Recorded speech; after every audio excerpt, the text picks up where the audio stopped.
আসসালামু আলাইকুম, স্বাগতম ওয়ার্ল্ডকাস্ট সংবাদে। আমি মোহাম্মদ রায়হান আজকের সব আন্তর্জাতিক খবর নিয়ে হাজির হয়েছি। শুরুতেই জানিয়ে দিব সংবাদ শিরোনাম, তারপর বিস্তারিত। যুক্তরাষ্ট্র নাকি ইসরায়েল, কে করবে ইরানের ওপর হামলা? ইসরায়েলে ব্যাপক হামলা করল ইরান, ইসরায়েলের ৫০০ সেনা নিহত। এবার ইরান চ্যালেঞ্জ জানালো যুক্তরাষ্ট্রকে।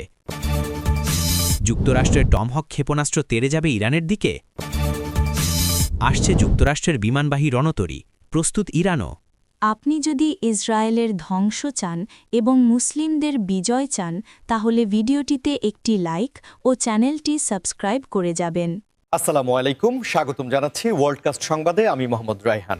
এতক্ষণ শুনছিলেন সংবাদ শিরোনাম, এবার বিস্তারিত। বর্তমান সময়ে মধ্যপ্রাচ্যের ভূরাজনীতি যে পর্যায়ে গিয়ে পৌঁছেছে, তাতে সারা বিশ্বের নজর এখন একটিই প্রশ্নের দিকে: যুক্তরাষ্ট্র নাকি ইসরায়েল?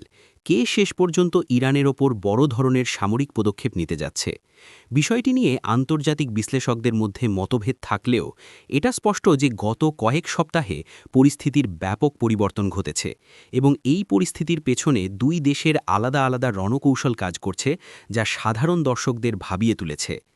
ইসরায়েল মনে করে ইরান তাদের অস্তিত্বের জন্য বড় হুমকি, বিশেষ করে ইরানের পারমাণবিক সক্ষমতা এবং আঞ্চলিক প্রভাব বৃদ্ধির ফলে তেল আবিব এখন চরম উদ্বেগের মধ্যে রয়েছে।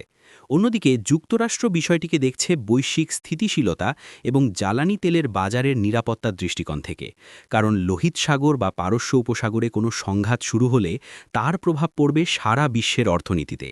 তবে পর্দার আড়ালে ইসরায়েল বারবার ওয়াশিংটনকে চাপ দিচ্ছে ইরানের গুরুত্বপূর্ণ স্থাপনাগুলোতে সরাসরি আঘাত হানার জন্য। যদিও হোয়াইট হাউস এখন পর্যন্ত বড় কোনো সরাসরি যুদ্ধে জড়ানোর ব্যাপারে কিছুটা সতর্ক অবস্থান নিয়েছে এবং তারা চাচ্ছে কূটনৈতিকভাবে বা সীমিত আকারে প্রক্সি লড়াইয়ের মাধ্যমে ইরানকে নিয়ন্ত্রণে রাখতে। এই দোটানার মধ্যেই সামরিক বিশ্লেষকরা বলছেন যে ইসরায়েল হয়তো যুক্তরাষ্ট্রের গ্রিন সিগন্যালের অপেক্ষা না করেই এককভাবে কোনো অপারেশন চালিয়ে ফেলতে পারে, যা পুরো অঞ্চলকে এক মহাযুদ্ধের দিকে ঠেলে দিতে পারে।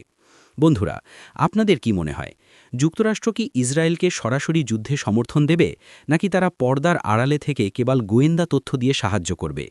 আপনাদের মতামত অবশ্যই আমাদের কমেন্ট বক্সে লিখে জানাবেন এবং এই ধরনের গুরুত্বপূর্ণ আপডেট নিয়মিত পেতে আমাদের চ্যানেলটি সাবস্ক্রাইব করে বেল আইকনটি চেপে রাখুন। ইসরায়েলে ইরানের সাম্প্রতিক হামলা এবং সেখানে ৫০০ জন সেনা নিহত হওয়ার যে সংবাদটি চারদিকে ছড়িয়ে পড়েছে, তা নিয়ে আন্তর্জাতিক অঙ্গনে এক ধরনের চাঞ্চল্য তৈরি হয়েছে এবং এই ঘটনাটি যদি সত্যি হয়, তবে তা হবে সাম্প্রতিক সময়ের সবচেয়ে বড় সামরিক বিপর্যয়গুলোর একটি। যদিও বিভিন্ন অসমর্থিত সূত্র এবং সামাজিক যোগাযোগ মাধ্যমে এই হতাহতের সংখ্যাটি দাবি করা হচ্ছে, তবে সামরিক বিশ্লেষকরা এই তথ্যটি যাচাই বাছাই করছেন এবং তারা বলছেন যে ইসরায়েলের মতো একটি শক্তিশালী প্রতিরক্ষা ব্যবস্থা সম্পন্ন দেশে এত বিপুল সংখ্যক সেনা নিহতের ঘটনা ঘটলে তার সামরিক ও রাজনৈতিক প্রতিক্রিয়া হবে অত্যন্ত ভয়াবহ। ইরান দাবি করছে যে তারা তাদের অত্যাধুনিক ব্যালিস্টিক এবং হাইপারসনিক ক্ষেপণাস্ত্র ব্যবহার করে ইসরায়েলের নির্দিষ্ট কিছু সামরিক ঘাঁটিতে নিখুঁতভাবে আঘাত হেনেছে, যেখানে বড় ধরনের সমাবেশ ছিল। কিন্তু ইসরায়েল পক্ষ থেকে ক্ষয়ক্ষতির পরিমাণ সবসময়ই অনেকটা গোপনীয় রাখা হয়, যাতে সাধারণ জনগণের মধ্যে আতঙ্ক ছড়িয়ে না পড়ে এবং সেনাবাহিনীর মনোবল অটুট থাকে। তবে উপগ্রহের ছবি এবং বিভিন্ন গোয়েন্দা তথ্য থেকে এটা স্পষ্ট যে ইরানের ছোড়া অনেকগুলো মিসাইল ইসরায়েলের আকাশ প্রতিরক্ষা ব্যবস্থা আয়রন ডোমকে ফাঁকি দিয়ে ভূমিতে আঘাত করতে সক্ষম হয়েছে। এই হামলার ফলে যে প্রাণহানি বা ক্ষয়ক্ষতির কথা বলা হচ্ছে, তা যদি বাস্তব হয়, তবে ইসরায়েলের পরবর্তী পদক্ষেপ হবে অত্যন্ত কঠোর এবং তারা হয়তো সরাসরি ইরানের মূল ভূখণ্ডে পাল্টা আঘাত হানার প্রস্তুতি নেবে, যা আগে কখনো দেখা যায়নি। দর্শক, যুদ্ধের এই ভয়াবহ খবরগুলো আমাদের সত্যিই বিচলিত করে তোলে, কারণ দিন শেষে সাধারণ মানুষই সবচেয়ে বেশি ক্ষতিগ্রস্ত হয়। তাই আমাদের সবার কাম্য হওয়া উচিত শান্তি। তবে বর্তমান পরিস্থিতিতে আপনারা এই ঘটনার সত্যতা নিয়ে কি ভাবছেন? আপনাদের কাছে কি এমন কোনো বিশ্বস্ত সূত্র আছে? ইরান এখন সরাসরি যুক্তরাষ্ট্রকে যে চ্যালেঞ্জ ছুড়ে দিয়েছে, তা বিশ্ব রাজনীতিতে এক নতুন মাত্রা যোগ করেছে এবং তেহরানের পক্ষ থেকে স্পষ্ট জানিয়ে দেওয়া হয়েছে যে আরা আর আগের মতো কেবল রক্ষণাত্মক অবস্থানে থাকবে না। ইরানের সর্বোচ্চ পর্যায় থেকে দেওয়া এই হুঁশিয়ারি মূলত ওয়াশিংটনকে একটি কঠোর বার্তা দিচ্ছে যে মধ্যপ্রাচ্যের মাটিতে মার্কিন হস্তক্ষেপের দিন ফুরিয়ে আসছে এবং তারা এখন যে কোনো ধরনের বড় সংঘর্ষের জন্য নিজেদের সামরিক বাহিনীকে প্রস্তুত রেখেছে। আপনারা নিশ্চয়ই জানেন যে ইরান গত কয়েক দশকে তাদের ড্রোন প্রযুক্তি এবং ক্ষেপণাস্ত্র ভাণ্ডারকে এতটাই উন্নত করেছে যে তারা এখন মধ্যপ্রাচ্যের যে কোনো প্রান্তে মার্কিন ঘাঁটিগুলোতে নির্ভুলভাবে আঘাত করার সক্ষমতা রাখে। তেহরানের এই আত্মবিশ্বাসের পেছনে কেবল তাদের নিজেদের সামরিক শক্তি নয়, বরং বৈশ্বিক রাজনীতিতে চীন এবং রাশিয়ার সাথে তাদের ক্রমবর্ধমান ঘনিষ্ঠতাও একটি বড় ভূমিকা পালন করছে বলে মনে করা হয়। যুক্তরাষ্ট্র যখন ইরানের উপর অর্থনৈতিক অবরোধ কঠোরতর করছে, ইরান তখন তার জ্বালানি সম্পদ এবং কৌশলগত অবস্থানকে ব্যবহার করে ওয়াশিংটনের আধিপত্যকে চ্যালেঞ্জ জানাচ্ছে। এই চ্যালেঞ্জের ফলে পারস্য উপসাগরীয় অঞ্চলে মার্কিন নৌবাহিনীর চলাচলেও এক ধরনের অস্থিরতা তৈরি হয়েছে, কারণ ইরানের রেভলিউশনারি গার্ড বাহিনী প্রতিনিয়ত সেখানে মহড়া দিচ্ছে এবং যে কোনো অনুপ্রবেশের বিরুদ্ধে কঠোর ব্যবস্থা নেওয়ার হুমকি দিচ্ছে। এই উত্তপ্ত পরিস্থিতিতে বিশ্ববাসী এখন রুদ্ধশ্বাসে তাকিয়ে আছে যে জো বাইডেন প্রশাসন ইরানের এই সরাসরি চ্যালেঞ্জের মুখে কী ধরনের নীতি গ্রহণ করে। তারা কি সংঘাতের পথ বেছে নেবে, নাকি আলোচনার টেবিলে ফেরার চেষ্টা করবে? বন্ধুরা, আপনাদের মূল্যবান মতামত আমাদের কাছে অত্যন্ত গুরুত্বপূর্ণ, তাই ইরানের এই সাহসী অবস্থা। যুক্তরাষ্ট্রের শক্তিশালী টমাহক ক্ষেপণাস্ত্র কি সত্যি এবার ইরানের দিকে ধেয়ে যাবে? এই প্রশ্নটি এখন সামরিক বিশ্লেষক থেকে শুরু করে সাধারণ মানুষের মনেও ঘুরপাক খাচ্ছে। কারণ পেন্টাগন থেকে পাওয়া কিছু ইঙ্গিত এবং ভূমধ্যসাগরে মার্কিন রণতরীর অবস্থান এমন এক ইঙ্গিত দিচ্ছে যা বড় ধরনের কোনো অভিযানের পূর্বাভাস হতে পারে। টমাহক হচ্ছে এমন এক ধরনের ক্রুজ মিসাইল যা কয়েক হাজার কিলোমিটার দূর থেকে অত্যন্ত নির্ভুলভাবে লক্ষ্যবস্তুতে আঘাত হানতে পারে এবং এটি শত্রুর রাডার ব্যবস্থাকে ফাঁকি দিয়ে খুব নিচ দিয়ে উড়ে যাওয়ার ক্ষমতা রাখে, যা ইরানের আকাশ প্রতিরক্ষা ব্যবস্থার জন্য একটি বড় চ্যালেঞ্জ হবে।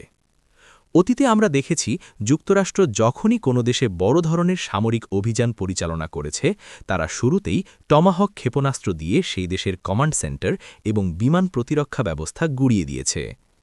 ইরানের পারমাণবিক কেন্দ্রগুলো যদি টমাহক মিসাইলের লক্ষ্যবস্তু হয়, তবে তা কেবল ইরানের জন্য নয়, বরং পুরো বিশ্বের পরিবেশ ও নিরাপত্তার জন্য এক বিশাল ঝুঁকি তৈরি করবে। তবে ইরানও কিন্তু বসে নেই।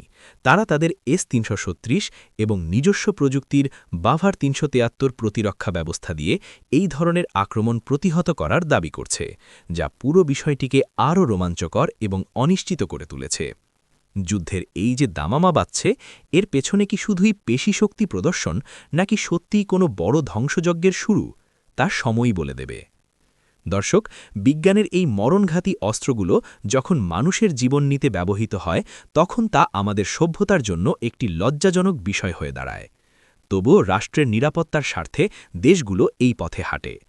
আপনাদের কি মনে হয়? মধ্যপ্রাচ্যের উপকূলে যুক্তরাষ্ট্রের বিমানবাহী বিশাল রণতরীর আগমন পরিস্থিতিকে এক চূড়ান্ত উত্তেজনার দিকে নিয়ে গেছে, এবং এর বিপরীতে ইরানও তাদের সমুদ্র ও স্থলভাগে সর্বোচ্চ প্রস্তুতি গ্রহণ করেছে বলে খবর পাওয়া যাচ্ছে। একটি মার্কিন বিমানবাহী রণতরী মানে কেবল একটি জাহাজ নয়, বরং এটি একটি ভাসমান সামরিক ঘাঁটি, যা কয়েক ডজন যুদ্ধবিমান, হাজার হাজার সেনা এবং অত্যাধুনিক মিসাইল সিস্টেমে সজ্জিত থাকে, যা যে কোনো দেশের জন্য বড় ধরনের আতঙ্ক হতে পারে। পেন্টাগন যখন এই রণতরীকে ইরানের কাছাকাছি মোতায়েন করে, তখন তার মূল উদ্দেশ্য থাকে ইরানকে মানসিকভাবে চাপে রাখা এবং তাদের সামরিক কর্মকাণ্ডে বাধা দেওয়া। কিন্তু এবারের চিত্রটা একটু ভিন্ন, কারণ ইরান স্পষ্ট ঘোষণা করেছে যে তারা তাদের জলসীমার 1 ইঞ্চিও ছাড় দেবে না, এবং তাদের ফাতাহের মতো হাইপারসনিক মিসাইলগুলো মার্কিন রণতরীকে মুহূর্তের মধ্যে ধ্বংস করে দিতে সক্ষম। ইরান তাদের উপকূলীয় অঞ্চলে মাটির নিচে লুকানো মিসাইল সিটি বা ক্ষেপণাস্ত্র শহরগুলো সচল করেছে, এবং তাদের কয়েক হাজার কামিকাজে ড্রোন এখন যে কোনো নির্দেশের অপেক্ষায় রয়েছে, যা মার্কিন নৌবহরের জন্য বড় বিপদের কারণ হতে পারে। রণতরী এবং ইরানের এই পাল্টাপাল্টি প্রস্তুতির ফলে হরমুজ প্রণালীর মতো গুরুত্বপূর্ণ বাণিজ্যিক পথ এখন যুদ্ধের আশঙ্কায় থমকে আছে, যা বিশ্ববাজারে তেলের দাম হু হু করে বাড়িয়ে দিতে পারে। এই যে শক্তির মহড়া, এটি কি শেষ পর্যন্ত সরাসরি যুদ্ধের রূপ নেবে, নাকি দুই পক্ষই শেষ মুহূর্তে এসে পিছু হটবে, সেটাই এখন দেখার বিষয়। আপনারা যারা আমাদের এই ভিডিওটি দেখছেন, আপনাদের কাছে আমাদের প্রশ্ন, এই রণতরীর উপস্থিতি কি সত্যিই ইরানকে ভয় দেখাতে পারবে, নাকি